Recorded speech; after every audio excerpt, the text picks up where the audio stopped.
അപ്പോൾ ഫ്രണ്ട്സ്, ഇന്നത്തെ ഒരു വീഡിയോയിൽ ഞാൻ ആദ്യം ഒരു റോപ്പ് ആൻഡ് റിംഗ് മാജിക് ട്രിക്കാണ് പെർഫോം ചെയ്യുന്നത്. അപ്പോൾ ഞാൻ ആദ്യം ഈ ഒരു റിംഗ് എടുത്ത് എൻ്റെ കയ്യിൽ ജസ്റ്റ് ഇതുപോലെ അടച്ചു പിടിക്കുകയാണ്. അതിനുശേഷം ഞാൻ ഈ ഒരു റോപ്പിൻ്റെ ഈ ഒരു സൈഡ് എടുത്ത് ജസ്റ്റ് ആ റിങ്ങിൻ്റെ അകത്തേക്കൂടെ ജസ്റ്റ് പാസ് ചെയ്യണം. ഇവിടെ നിങ്ങൾക്ക് കാണാൻ കഴിയും ഞാൻ ഈ ഒരു റോപ്പിൻ്റെ മറ്റേ അറ്റം ഒന്നും ചെയ്യുന്നില്ല, അത് ഫ്രീ ആയിട്ട് തന്നെ ഇടുകയാണ്. ഇനി ഞാൻ ജസ്റ്റ് ഒരു സ്പെല്ല് ചെയ്ത ശേഷം കൈ തുറക്കാണ്.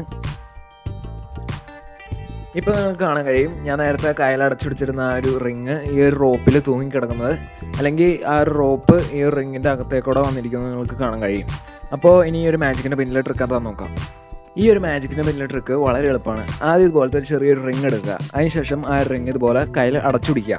ഇതാണ് ഫസ്റ്റ് സ്റ്റെപ്പ്. അതിനുശേഷം നേരത്തെ മാജിക്കിൽ പെർഫോം ചെയ്ത പോലെ റോപ്പിൻ്റെ ഈ ഒരു അറ്റെടുത്ത് ജസ്റ്റ് റിങ്ങിൻ്റെ അകത്തേക്കൂടെ ഇതുപോലെ പാസ് ചെയ്യുക. ഇനിയാണപ്പോൾ ഈ ഒരു മാജിക്കിൻ്റെ ശരിക്കുള്ള ട്രിക്ക് ആരംഭിക്കുന്നത്. നിങ്ങളപ്പോൾ വീഡിയോ കാണുന്ന പോലെ ഈ റോപ്പ് ജസ്റ്റ് വിരലുകൊണ്ട് ഇതുപോലെ ഒന്ന് അകത്തുക. അതിനുശേഷമുള്ള സ്റ്റെപ്പ് ഞാൻ എക്സ്പ്ലെയിൻ ചെയ്ത് പറയുന്നില്ല, പകരം നിങ്ങൾക്ക് വീഡിയോയിൽ നേരിട്ട് കണ്ട് തന്നെ മനസ്സിലാക്കാവുന്നതാണ്.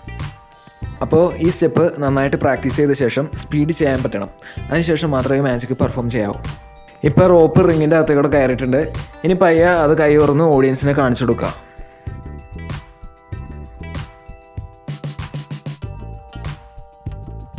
ഇനി നമുക്ക് അടുത്ത മാജിക്കിലേക്ക് പോകാം. അപ്പോൾ ഗായ്സ്, ഈ ഒരു മാജിക് എന്ന് പറഞ്ഞാൽ ഇതൊരു കളർ ഡിസപ്പിയറിങ് പിക്ചറാണ്. നിങ്ങൾക്ക് കാണാൻ കഴിയും ഞാൻ ഈ ഒരു റെയിൻബോയുടെ ഒരു പിക്ചർ ഈ ഒരു ഫ്രെയിമിൻ്റെ അകത്തേക്ക് കയറ്റുമ്പോൾ അതിൻ്റെ കളറ് മാഞ്ഞു പോകുന്നത്. അപ്പോൾ ഇത് ശരിക്കും ഒരു മാജിക് ക്രാഫ്റ്റാണ്. അപ്പോൾ ഈ ഒരു ക്രാഫ്റ്റ് എങ്ങനെ നമുക്ക് ഉണ്ടാക്കാൻ നോക്കാം.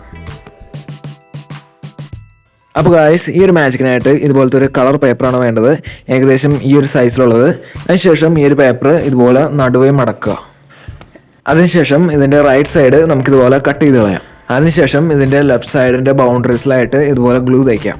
ഗ്ലൂ ചെയ്യുമ്പോൾ ഇതിൻ്റെ ബോട്ടം സൈഡിൽ മാത്രം ഗ്ലൂ ചെയ്യാൻ പാടില്ല. അതിനുശേഷം ഇതുപോലത്തെ ഒരു വൈറ്റ് പേപ്പർ കൊണ്ട് ഇതിൻ്റെ ലെഫ്റ്റ് സൈഡ് ഇതുപോലെ കവർ ചെയ്യാം.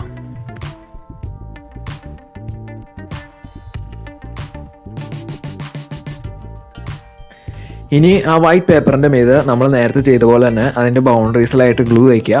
എന്നിട്ട് അതിൻ്റെ റൈറ്റ് സൈഡിലുള്ള ആ ഒരു ഫ്രെയിം പോലത്തെ ഭാഗം ഈ ഒരു ലെഫ്റ്റ് സൈഡിലേക്ക് ചേർത്ത് ഒട്ടിക്കുക. അതിനുശേഷം ഇതിൻ്റെ ഫ്രെയിം നമ്മൾ ഇതുപോലെ ഗ്ലാസ് പേപ്പർ കൊണ്ട് കവർ ചെയ്യുകയാണ് ചെയ്യുന്നത്. അതിനായിട്ട് ഇതിൻ്റെ 3 സൈഡ് നമ്മൾ സ്റ്റാപ്ലർ അടിക്കുകയാണ്.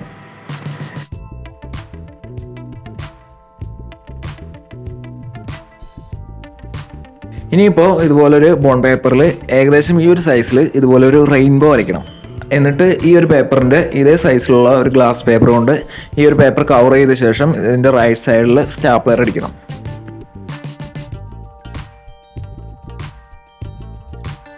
അതിനുശേഷം ഇനി ഒരു CD മാർക്കർ എടുത്തിട്ട് ഈ ഒരു റെയിൻബോയുടെ ഔട്ട്ലൈൻസിൽ കൂടെ ഈ ഗ്ലാസ് പേപ്പറിൻ്റെ മീതെ കൂടെ ഇതുപോലെ വരയ്ക്കണം.